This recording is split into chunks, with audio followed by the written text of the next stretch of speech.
I'm going to move straight on to our next top performer. Please put your hands together and help me welcome Phil Thorpe. Thanks, Simon. Thank you, Phil. Morning, everyone.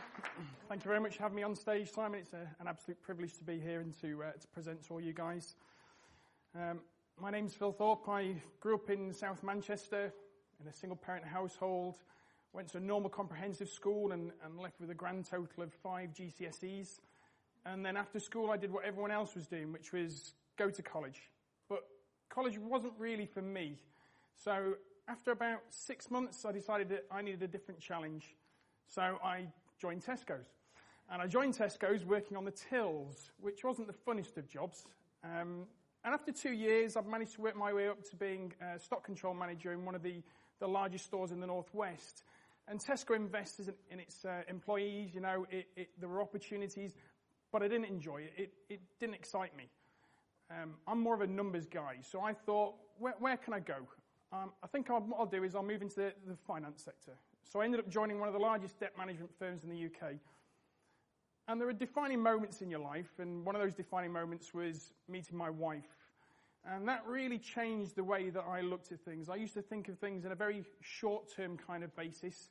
But after meeting Sabina, I was starting to think more long-term. So I enrolled myself back at college, started doing a software engineering degree, and at the same time, I set up my own debt management firm.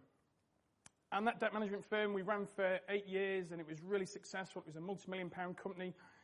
But in 2013, the industry changed. And by 2014, we decided we needed to leave. So, you know, we were left with a small pot of money, and that was great, but we had no real monthly income. And we spent 2 or 3 months deciding what we were going to do. But really, finance was what we knew. The finance industry is where we had experience and knowledge.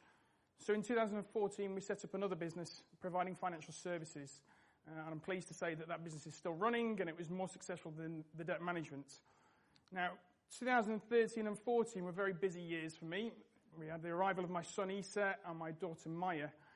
And again, it was a defining moment for me because the changes that had happened in the industry in 2013 had really taken me by surprise. And I knew that I needed to find another stream of income to supplement what we're doing because things can change so quickly. Now, in 2016, my wife, unbeknown to me, signed us up to the Mastermind Accelerator. And being a guy who's very skeptical, I'm not really someone who likes to invest in themselves, particularly when I have to spend money to do it. I went along kicking and screaming. But I have to say, it was a revelation. It really opened my eyes as to what was you could do in property, the different options out there, the JVs, all those things. And we came back, and 2 weeks later, we sat down and we were discussing what we were going to do next. And Sabina said to me, I want to do the 12-month mastermind course. I said, you're crazy. We've just spent money on one course. You know, we've got all this knowledge. We've got some money in the bank that we can put down as a deposit. And you now want to spend it on a course? No, we're not doing that. Absolutely not doing that. And then 2 weeks later, we signed up to it. So Sabina started in 2017, and she was a phenomenal success, a real inspiration to me. But I'll be honest, when she first started, I thought, okay, that's great. That gives me a year to decide or come up with a reason as to why I don't need to do Mastermind in 2018. I don't really want to network with people. I don't want to stand on stages and speak in front of people. So, you know, the UN passed, and then in January 2018, a friend of my best friend's wife passed away. And it was another defining moment for me. You know, for years and years, I've been chasing money and the security it brought. And I realized at that point that money isn't really the important thing. Time is the important thing. So in April 2018, I happily joined Mastermind. And what is my motivation? Okay, proving to my family that I could be a success. Probably for the first 8 years of my life, that's what drove me. I wanted to prove to those people around me that, you know, leaving with only 5 GCSEs, starting on the tills at Tesco's, that I was actually going to make something of my life, that I was going to go somewhere. Once you have a family, then obviously your legacy becomes a real important thing. And not just from a monetary point of view, but also from the fact that you have belief in what you can build and what you can do.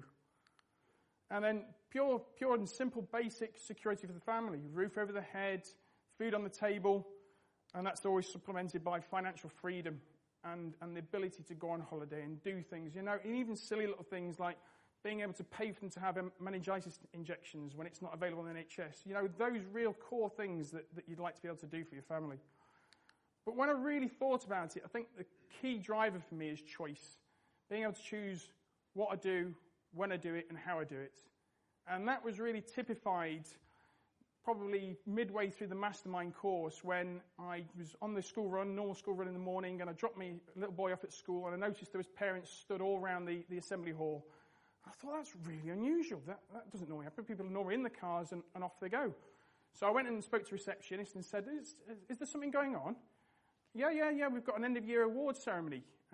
Did you not get the note in the bag? I was like, oh, no, I never received that. So she went off and came back and said, it's definitely worth you staying. I've spoken to the teacher and it's definitely worth you staying.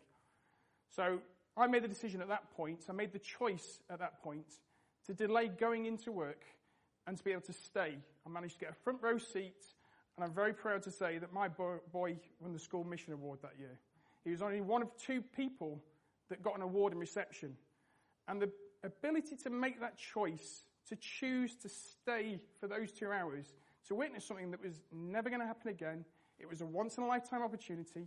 He was never going to be in reception again. They were never going to rerun these awards, especially for me, in an evening when I could make it. And the other person that won the award was a little boy, and we were friends with their parents. And his dad is in a great job, in a great position, and earns great money. But that day, he didn't have choice. And after the event, I sent him a WhatsApp with a video showing him his son accepting the award. And he sent me back saying, oh my goodness, are you trying to make me cry at work? And that really made it, it sunk in for me that how blessed I was at that point to be able to make that choice. And that is what really drives us forwards. And I'm sure a lot of you here are here because of the ability to make choice. So anyway, that's enough of all the emotional and backstory bits. Let's move on to the more interesting information about what we do. We invest in Stoke-on-Trent and Manchester, and we predominantly specialise in commercial to residential conversions, HMOs and developments. And this first property is very close to my heart. We spent 2 years following up with the vendor on this. It fell through probably 3 or 4 times. We were meant to be buying the whole row. We found out that some of those properties were in offshore companies in the Seychelles, and it was a real struggle to get him to sell. And in actual fact, this particular property was technically off market because he was trying to sell the two next door. And this one, he said he would never sell because it had his artist studio. And it's got loads of character. It's a really interesting property right in the middle of Hanley. And we're going to look to change this into 6 apartments, predominantly running from serviced accommodation. So the way we finally secured it was my wife was driving some investors around Stoke-on-Trent, and she saw him riding around on his bike. So she stopped the car in the middle of the road, jumped out, ran over to him, and agreed a deal there and then. So we paid £150,000 for this. The refurb's going to cost us £250,000, and the vendor is actually lending us the money back to do the refurb. We're expecting a revaluation of £500,000, which means I'm going to leave in £65,000, and it's going to cash flow to £27.5. Now, whenever I present a deal, whenever I'm stacking deals, I always think worst case. So these are worst case figures. If it's any better, that's just a bonus.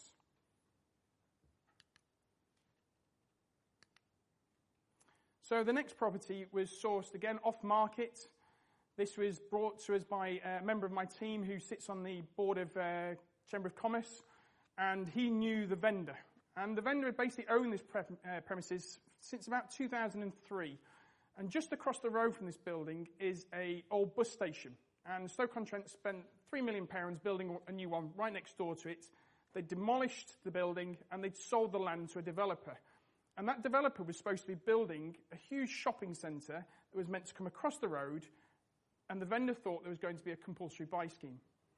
But in 2008, they scrapped that scheme, and he'd been sitting on this for 15 years. So he was very motivated to get rid of it. He was paying a lot of money in business rates. He was paying a lot of maintenance. And we purchased this for a total of £85,000. I mean, this building is huge, and it's got a lot of land at the back. It's probably the closest residential property to the centre of Hanley. And we're going to look to change into 16 apartments. And we're going to rent those apartments out on a service accommodation. So the refurb we're expecting is 600,000. A revaluation of 900,000. £34,000 left in. And again, this is a JV deal, but all these figures from money left in down are what I'm leaving in. It's my percentage and my share. Cash flow, 22,300, and our ROI of 65%. Now, just last week at MIPIM, which is an international property event that takes place in the south of France, Stoke-on-Trent unveiled their new plans for across the road. And they're looking to build a 20,000-seat event centre with event centre stuff going on around. And you can see our property just in the bottom right corner, literally across the road from the football pitch. So this is going to work all day long for serviced accommodation.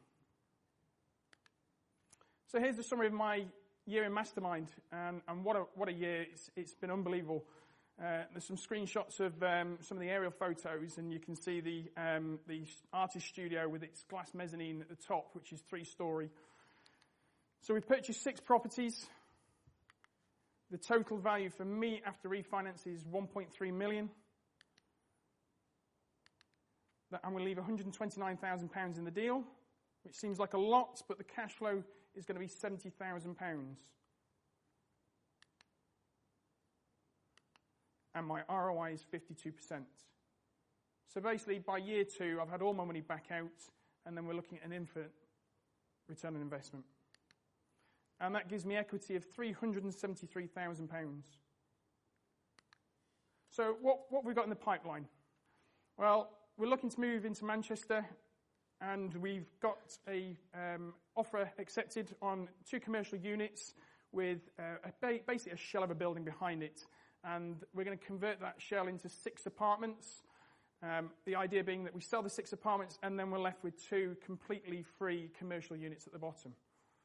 And then in Stoke-on-Trent, we're just negotiating to buy a property which has a large chunk of land at the back, and we're going to build 8 new houses on there. So my top tips. And I'll be honest, this is a top tip you've already taken. You already took the plunge, and that is join Mastermind. You know, I can't believe how great this has been. If you said to me 18 months ago, why don't you go and join a group of people and network and you know, get the support and the love from the group? I don't know what I would have said to you. I probably wouldn't have even said anything at all. But it's brilliant. It is the best thing I've ever done. And it's really moved us to new levels within our property. I think one of the other things is be consistent. Don't give up. It really does take time to truly see the results from your efforts. You know, sending out 1, 2, 3, 4 landlord letters, you're not going to see the results. You really need to be consistent and keep going. And then something else which I'd never think I'd ever hear myself saying, and that's believe. You know, mindset is totally the most important thing behind all of this. If you don't have the mindset, then you will really struggle to achieve these things. Thank you very much, everyone. It's been an absolute pleasure spending 12 months. I never thought I'd say I'm going to miss coming down for the monthly sessions. Thank you.